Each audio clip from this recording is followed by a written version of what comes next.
Kerala cricket ലീഗിൽ ഇന്നലെ നടന്ന ആദ്യ മത്സരത്തിൽ കൊച്ചി ബ്ലൂ ടൈഗേഴ്സും രണ്ടാം മത്സരത്തിൽ ആലപ്പി റിപ്പിൾസുമാണ് വിജയിച്ചത്. ട്രിവാൻഡ്രം റോയൽസിനെതിരെ നടന്ന ആവേശകരമായ മത്സരത്തിൽ 9 റൺസിന്റെ വിജയം കൊച്ചി ബ്ലൂ ടൈഗേഴ്സ് സ്വന്തമാക്കിയപ്പോൾ ഏരിസ് കൊല്ലത്തിനെതിരെ നടന്ന മറ്റൊരു ആവേശ പോരാട്ടത്തിൽ ആലപ്പി റിപ്പിൾസ് 2 റൺസിന്റെ വിജയമാണ് നേടിയത്.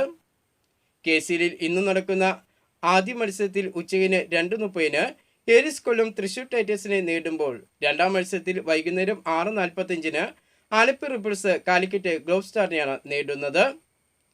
KCL 16 മത്സരങ്ങൾ പൂർത്തിയായി കഴിഞ്ഞപ്പോൾ പോയിന്റ് ടേബിളിൽ വീണ്ടും മാറ്റങ്ങൾ സംഭവിച്ചു. തൃശൂർ ടൈറ്റൻസിനെ മറികടന്നുകൊണ്ട് കൊച്ചി ബ്ലൂ ടൈഗേഴ്സ് പോയിന്റ് ടേബിളിൽ 1ാം സ്ഥാനം തിരികെ പിടിച്ചിരിക്കുകയാണ്. ഇരു ടീമുകൾക്കും 8 പോയിന്റുകൾ വീതം ഉണ്ടെങ്കിലും റൺ റേറ്റിന്റെ ബലത്തിലാണ് കൊച്ചി ബ്ലൂ ടൈഗേഴ്സ് 1ാം സ്ഥാനത്ത് എത്തിയിരിക്കുന്നത്. തൃശൂർ ടൈറ്റൻസ് 2ാം സ്ഥാനത്തും 3ാം സ്ഥാനത്ത് കാലിക്കറ്റ് ഗ്ലോബ് സ്റ്റാറുമാണ്. ഏരീസ് കൊല്ലത്തിനെതിരെ വിജയം നേടിയ ആലപ്പി റിപ്പിൾസ് പോയിന്റ് ടേബിളിൽ 5ാം സ്ഥാനത്ത് എത്തിയിട്ടുണ്ട്. KCLിലെ നോക്കൌട്ട് മത്സരങ്ങൾ കൊച്ചി ബ്ലൂ ടൈഗേഴ്സിന്റെ താരമായ സഞ്ജു സാംസന് നഷ്ടമാകുമെന്ന് റിപ്പോർട്ട്.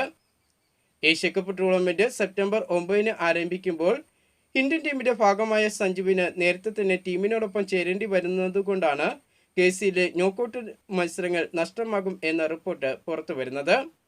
എന്തായാലും ഇത് കൊച്ചി ബ്ലൂ ടൈഗേഴ്സിനെ സംബന്ധിച്ച് വലിയ തിരിച്ചടി തന്നെയാണ്.